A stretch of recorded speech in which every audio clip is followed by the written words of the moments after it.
రాజధాని అమరావతిలో ప్రభుత్వ భవనాల నిర్మాణంలో మరో అడుగు ముందుకు పడింది. ప్రత్యేకంగా నిర్మిస్తున్న 5 టవర్లలో సచివాలయం, హెచ్ఓడి భవనాలతో పాటు హైకోర్టు శాసన కట్టడాలకు సంబంధించి అవసరమైన స్థలాల ధృవీకరణ, ప్రభుత్వ సముదాయానికి మౌలిక సదుపాయాల కల్పన, వివిధ విభాగపతుల కార్యాలయాల్లో అంతర్గత బాహ్య వసతుల పరిశీలన జరిపేందుకు ప్రభుత్వం మంత్రుల కమిటీని ఏర్పాటు చేసింది.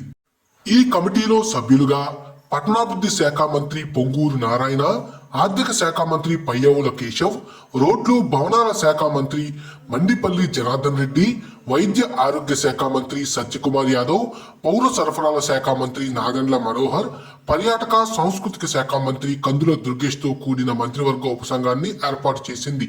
ఈ కమిటీ ఏం చేస్తుందో ఒకసారి చూస్తే, సచివాలయం, హెచ్ఓడి భవనాల్లో వసతులు కల్పించడానికి ప్రతిపాదించిన వివిధ విభాగాల కార్యాలయాల స్థలాల అవసరాలను పరిశీలించడం, సమీక్షించడం, పరిపాలన హేతుబద్ధీకరణ చేయటం, అంతర్నిర్మిత స్థలాన్ని వినియోగించి నిర్ధారించడం, విభాగాల కార్యాలయ స్థలాల అవసరాలను ధృవీకరించడం, క్రియాత్మక జోనింగ్, సోపాన్ క్రమంలో స్థలాలు కేటాయించడం వంటి కార్యక్రమాలకు ఈ మంత్రివర్గం సిఫార్సు చేస్తుంది.